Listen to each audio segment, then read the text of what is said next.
हाय दर्शकों, आपके अपने चैनल टेस्टी टेबल में आपका बहुत बहुत स्वागत है। तो इस समय मार्च का महीना चल रहा है और मार्केट में गुलाब के खूब ताज़े ताज़े फूल मिल रहे हैं और आप फूल चाहिए तो फूल मिल जाएंगे, पंखुड़ियाँ चाहिए तो पंखुड़ा मिल जाएंगी और कम कीमत पर ये चीज़ें उपलब्ध हैं। तो हमने सोचा चलो इस बात का फ़ायदा उठाते हैं और आज हम बनाते हैं गुलाब की पंखुड़ियों से गुलकंद। गुलकंद मार्केट में बहुत महंगा मिलता है, जहाँ तक मेरा अंदाज़ है 1000 रुपये किलो के आसपास या 1200 रुपये किलो के आसपास गुलकंद बाज़ार में महंगा मिलता है, क्योंकि 100 ग्राम गुलकंद की कीमत कुछ 150-200 रुपये है मार्केट में। तो इतना महंगा गुलकंद हम मार्केट से क्यों ख़रीदें जब 150 रुपये में हम घर में ही गुलकंद बना लें। तो ये हमने करीब जो है 200 के ग्राम जो है गुलाब की पत्तियां ली हैं। इनको हमने अच्छी तरीके से धो लिया और एक सूती कपड़े पर डालकर इसको हमने सुखा लिया। धूप में नहीं सुखाया है, अगर आप इसको धूप में सुखाएंगे तो ये कड़ा हो जाएगा। हमें कड़ी पत्तियां नहीं, हमें ताज़ी पत्तियां चाहिए, इसलिए हमने इसको धो लिया, सूखे सूती कपड़े पे डाल के हवा में डाल दिया तो ये सूख गई। और इसके अंदर जो कुछ भी मटेरियल इधर उधर का था, जैसे इस तरह के जो प्लेसेंटा रहते हैं फ्लावर के वो रहते हैं, तो वो मैंने इनको हटा दिया। अब ये हमारे पास सिर्फ जो है पत्तियां बची हैं। तो ये लगभग 200 ग्राम के करीब पत्तियां हैं और जितनी पत्तियां होती हैं उतना हम इसमें चीनी डालते हैं। जितनी पत्तियां होती हैं उतनी ही लगभग हम इसमें चीनी डालते हैं। तो ये करीब 200 ग्राम के करीब पत्तियां हैं और ये मेरे पास एक कटोरी है जिसका माप 200 ग्राम का है। तो ये चीनी हम इसमें डाल देंगे। बहुत ज़्यादा चीनी अगर आप डाल देंगे तो गुलकंद बहुत मीठा हो जाएगा, तो हमें बहुत ज़्यादा मीठा नहीं करना है। हमने इसमें 200 ग्राम के करीब ये चीनी डाल दी है और अब हमको इसको चीनी के साथ मसलना है। मसलने का एक तरीका होता है, तो देखिए धीरे धीरे ऐसे दोनों हाथों के बीच में हमें चीनी के साथ इसको मसलना है, ताकि ये जो है रगड़ के थोड़ी मुलायम हो जाए। क्योंकि चीनी के साथ हम जैसे ही इसको रगड़ेंगे ये अपना थोड़ा सा रंग बदलती हैं और ये और मुलायम हो जाती हैं, दब जाती हैं। तो हमको यही करना है और हमको ऐसे ही हल्के हाथों से चीनी के साथ इसको मसलना है। इस तरह से देखिए हल्के हाथ से इसको हमें चीनी के साथ मसलना है। ये तो ताज़ी गुलाब की पंखुड़ियों से गुलकंद बनाने की विधि है। अगर जिन जगहों पर ताज़ी पत्तियां नहीं मिलती हैं तो वहाँ पर सूखी पत्तियों से हम गुलकंद बना सकते हैं। और ये सूखी पत्तियां आपको पंसारी की दुकान पर मिल जाएंगी, या जिन जगहों पे मसाले मिलते हैं जिन दुकानों पे, वहाँ पर सूखी पत्तियां मिल जाती हैं। और अगर कहीं आपको ना मिले तो आप अमेज़ॉन पे सर्च कीजिए, वहाँ पर आपको आराम से सूखी पत्तियां मिल जाएंगी। तो सूखी पत्तियों से गुलकंद बनाने का तरीका थोड़ा सा डिफरेंट होता है। तो कभी जब मुझे सूखी पत्तियां मिलेंगी तो मैं आपको सूखी पत्तियों से भी गुलकंद बनाने का तरीका बताऊंगी, ताकि जिन जगहों पर आसानी से गुलाब की पत्तियां नहीं मिलती हैं या बहुत महंगी मिलती हैं, वहाँ पर लोग सूखी पत्तियों से गुलकंद कैसे बनाएं वो तरीका भी उन्हें आ जाए। तो ये देखिए धीरे धीरे मैंने इसको चीनी के साथ इस तरह से मसल लिया है। आप भी इसी तरह से धीरे धीरे इसको चीनी के साथ मसलिए। ये देखिए दर्शकों, जब हमने चीनी के साथ मसला तो ये देखिए कितनी कम हो गई। अभी थाली भर के थी और ये देखिए अब कितनी कम हो गई। और जब हम इसको गुलाब की पत्ती के साथ चीनी को मसलते हैं तो देखिए हाथ में हल्का हल्का सा पानी भी आ गया। जब चीनी के साथ हम गुलाब की पत्ती को मसलते हैं तो चीनी थोड़ा अपना पानी छोड़ती है और गुलाब की पत्ती अपना थोड़ा पानी छोड़ती है, तो थोड़ा सा हल्का सा चिपचिपा शीरा जैसा इसमें तैयार हो जाता है। हमको इसी तरह से मल के इसी स्थिति में इसको लाना है। अब हम आगे का प्रोसेस करते हैं। ये तो हमने इसको इस तरह से चीनी से मसल के पत्ती को तैयार कर लिया। अब ताज़ी पत्ती से गुलकंद बनाने के दो तरीके हैं। इस तरह से चीनी से आप पत्ती को मसल लीजिए और उसके बाद इस चीनी के साथ मसली हुई पत्ती को आप एक बॉटल में डाल दीजिए। ऊपर से थोड़ा सा इलायची पाउडर डाल दीजिए और थोड़ा सा जो है पिसा हुआ सौंफ डाल दीजिए और उसको मिला के आप एक बॉटल में इसी तरह से इसको भर दीजिए और इसको 8-10 दिन कड़ी धूप में दिखाइए। इससे क्या होगा कि जब आप इसको धूप में दिखाएंगे तो जो इसकी चीनी है वो पिघलेगी, चाशनी बनेगी और गुलाब की पत्ती उसके साथ गलेगी और धूप में हमारा गुलकंद बनकर तैयार हो जाएगा। तो धूप में गुलकंद बनाने का तरीका है, चीनी से पत्ती को मसलिए, इसमें थोड़ा सा सौंफ डालिए, थोड़ा सा इलायची डालिए, इलायची पाउडर डालिए, इसको एक शीशी में भरिए और शीशी के मुंह पे एक सफ़ेद कपड़ा बांध के इसको रोज़ जो है धूप में दिखाइए। और जब धूप में दिखा लीजिए तो कपड़ा हटा के ढक्कन लगा दीजिए। फिर सुबह बोतल को उठाइए, उसका ढक्कन हटाइए, उसके मुंह पे सफ़ेद कपड़ा बांधिए और उसको धूप में रख दीजिए। 8-10 दिन जब आप ऐसे करेंगे तो धूप में ये चीनी और गुलाब की पत्ती पकेगी, चीनी का शीरा बनेगा और शीरे के साथ गल गल के गुलाब की पत्ती खूब सॉफ्ट हो जाएगी और धूप में आपका गुलकंद बनकर तैयार हो जाएगा।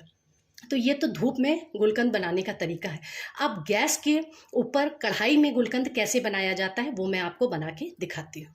ये देखिए दर्शकों, चीनी के साथ हमने गुलाब की पत्ती को मसल कर तैयार कर लिया है। अब गैस पे हम गुलकंद कैसे बनाएंगे वो तरीका हम देखते हैं। ये एक कढ़ाई हमने गैस के ऊपर चढ़ा दी है और उसकी आंच हमने धीमी कर दिया है।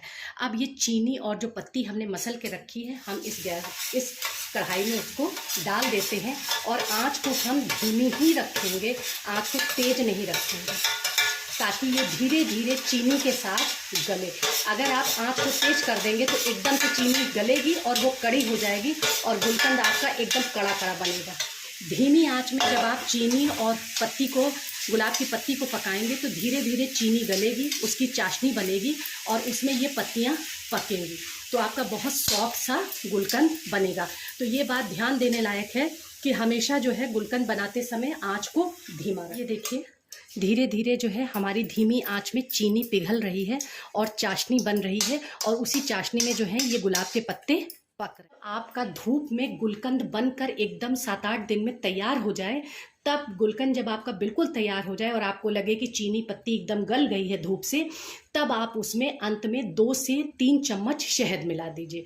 अगर आप और मिलाना चाहते हैं तो 3-4 चम्मच शहद मिला दीजिए। बहरहाल 2 से 4 चम्मच शहद ज़रूर मिला दीजिए। इससे क्या होगा कि जब आप गुलकंद को ठंडी जगह पे रखेंगे तो चीनी जम के सफ़ेद सफ़ेद परत नहीं बनाएगी, क्योंकि जब चीनी ठंडी होती है तो वो क्या होता है, क्रिस्टलाइज हो जाती है और सफ़ेद सफ़ेद परत बना देती है।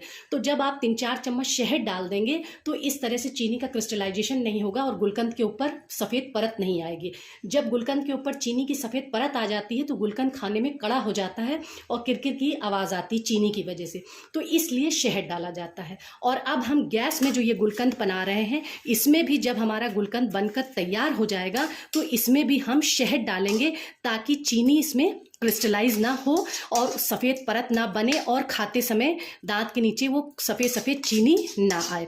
तो ये देखिए अच्छी तरीके से चीनी पिघल गई है और उसका शीरा बन गया है। अब इस स्थिति में हम इसमें ये हमने थोड़ी सी इलायची कूट के रखी है, ये इलायची हम डाल देंगे और ये हमने थोड़ा सा सौंफ का पाउडर जो है बना के रखा है, ये सौंफ का पाउडर हम इसमें, ये 2 चम्मच भर के सौंफ का पाउडर है, ये हम इसमें डाल देंगे। इससे गुलकंद का टेस्ट बहुत अच्छा हो जाता है। इलायची और सौंफ के फ्लेवर का गुलकंद खाने में बहुत अच्छा लगता है। गुलकंद के बहुत फ़ायदे हैं। गर्मियों के दिनों में आप सुबह शाम गुलकंद खा के पानी पीजिए तो आपका शरीर जो है ठंडा रहता है, शरीर जो है आपका जल्दी गर्म नहीं होता है। गुलकंद खाने से हमारा दिमाग बहुत तेज होता है, इसलिए बच्चों को, बड़ों को गुलकंद खाना चाहिए। इसके अलावा गुलकंद को हम शेक में, शरबत में, फालूदा में और बहुत सारी मिठाइयों में भी इस्तेमाल कर सकते हैं। और इसके अलावा गुलकंद खाने से हमारा पेट सही रहता है, पेट की गर्मी सब निकल जाती है, कब्ज़ सही हो जाता है। तो इसलिए गुलकंद का उपयोग तो गर्मियों में खूब करना चाहिए और जब आप घर में इसे आसानी से बना सकते हैं तो बनाइए, इसको रखिए। और एक बार अगर आपने गुलकंद बना लिया तो साल 2 साल गुलकंद जो है ख़राब नहीं होता। बस इसके अंदर जो चीनी जो पानी छोड़ती है, उस पानी को अच्छी तरीके से पकाना ज़रूरी होता है। गुलाब और चीनी जो पानी छोड़ रही है उसको अच्छी तरीके से मैनेज करना ज़रूरी होता है। चाहे आप धूप में गुलकंद बनाइए, चाहे आप आंच पे गुलकंद बनाइए। तो अगर एक बार आपने चीनी और गुलाब के पानी को अच्छी तरीके से सुखा लिया कि आपका गुलकंद कड़ा भी ना हो और उसका चीनी और पानी जो है अच्छी, गुलाब की पत्तियों का पानी और चीनी का पानी अच्छी तरीके से एब्जॉर्ब भी हो जाए, तो आपका गुलकंद साल 2 साल बिल्कुल ख़राब नहीं होता। और आप इसको फ्रिज में रखिए, चाहे आप इसको ठंडी जगह पे रखिए, आराम से आप साल 2 साल गुलकंद को इस्तेमाल कर सकते हैं। तो ये देखिए गुलकंद हमारा तैयार हो गया है और गुलाब की पत्तियों ने भी जो है अपना पानी छोड़ा है। इसकी वजह से देखिए अच्छा सा चाशनी में जो चीनी की चाशनी बनी है उसमें अच्छा सा जो है ये लाल रंग भी आ गया है। तो अब हम इसको थोड़ा सा और पकाएंगे ताकि ये चाशनी और गाढ़ी हो जाए। उसके बाद हम इसको बंद कर देंगे, एकदम से हम पूरा नहीं पकाएंगे। अगर हम सारी चाशनी सुखा देंगे तो गुलकंद जो है ठंडा होने पर कड़ा हो जाएगा। तो इसमें हम थोड़ी चाशनी रहने देंगे ताकि गुलकंद हमारा सॉफ्ट सॉफ्ट बना रहे। तो थोड़ा सा और हम पकाएंगे और उसके बाद हम इसको बंद कर देंगे। और गुलकंद बनाते समय आंच हमेशा धीमी रखिए। तेज़ आंच में एकदम से चीनी जो है पिघलेगी और उसके बाद वो जम जाएगी और फिर वो कड़ी हो जाएगी। तो इसलिए आंच का ध्यान गुलकंद बनाते समय ज़रूर रखना चाहिए। अब ये देखिए इसमें काफ़ी हद तक पानी जो शीरा बना है गुलाब की पत्ती और चीनी के पानी से, गुलाब की पत्ती के पानी से और चीनी ने जो पानी छोड़ा है उससे जो शीरा बना है वो अब काफ़ी हद तक गाढ़ा हो गया है। अब हम इसको गैस बंद कर देते हैं। बहुत ज़्यादा पकाएंगे तो ये शीरा बहुत ज़्यादा गाढ़ा हो जाएगा और गुलकंद हमारा कड़ा हो जाएगा। तो इसको हम गैस बंद कर देते हैं इस स्थिति में और इसको हम ठंडा होने देते हैं। ठंडा होने के बाद हम आपको दिखाएंगे कि ये शीरा अपने आप काफ़ी गाढ़ा, ठंडा होने पर शीरा हमारा काफ़ी गाढ़ा हो गया है, इसलिए हमने इसकी गैस बंद कर दी थी। और ज़्यादा हम पकाते तो शीरा बहुत गाढ़ा हो जाता और ठंडा होने पर गुलकंद कड़ा हो जाता। अब हम इसको एक बर्तन में निकाल लेते हैं और फिर इसमें हम थोड़ा सा शहद। गुलकंद हमारा बनकर तैयार हो गया है, ये देखिए।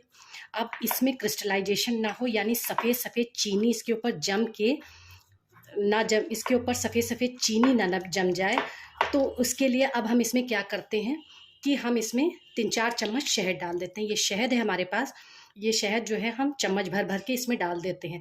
और ऐसे ही जो हम धूप में रख के गुलकंद बनाएंगे, गुलकंद बनने के बाद उसमें भी जो है 3-4 चम्मच शहद डालना बहुत ज़रूरी होता है, ताकि चीनी सफ़ेद सफ़ेद क्रिस्टल में बदल के गुलकंद को कड़ा ना कर दे। तो ये देखिए हमारे पास जितना शहद है, ये चाय का बड़ा चम्मच है, इसमें 1 चम्मच में कम से कम 2 चम्मच शहद आ रहा है। तो हम इसमें ये करीब 4 चम्मच शहद के बराबर हो गया है, हम इसमें डाल के मिला देते हैं ताकि हमारा गुलकंद में क्रिस्टलाइजेशन ना हो और हमारा गुलकंद सॉफ्ट रहे।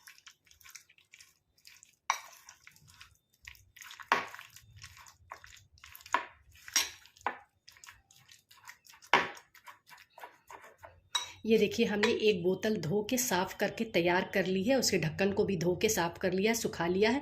अब जब ये हमारा गुलकंद ठंडा हो जाएगा तो हम इस बोतल में इसको भर के रख लेंगे। और आंच पे बनाने का ये मतलब नहीं कि आप इसको धूप नहीं दिखा सकते। अगर आप चाहिए तो बनाने के बाद एक दिन के गैप पे इसको 2-3 दिन धूप दिखा दीजिए, तो ये और अच्छी तरीके से गल जाएगा और उसका और टेस्ट निखर आएगा और इससे इसकी शेल्फ़ लाइफ जो है और बढ़ जाएगी। ऐसे भी इसकी शेल्फ़ लाइफ अच्छी रहती है, आप इसको फ्रिज में रखिए, 1-1.5 साल ये ख़राब नहीं होगा। लेकिन अगर इसको ठंडा करने के बाद बोतल में भर के आप रखिए और कभी कभार इसको 1-2 दिन में जो है थोड़ा सा धूप दिखा दीजिए, तो इसका टेस्ट और निखर जाएगा और इसकी शेल्फ़ लाइफ और बढ़ जाएगी। अभी तक अगर आपने मेरे चैनल को सब्सक्राइब नहीं किया है तो प्लीज़ सब्सक्राइब कीजिए, लाइक कीजिए, शेयर कीजिए। आपके लाइक्स मुझे बहुत मोटिवेट करते हैं। Thank you.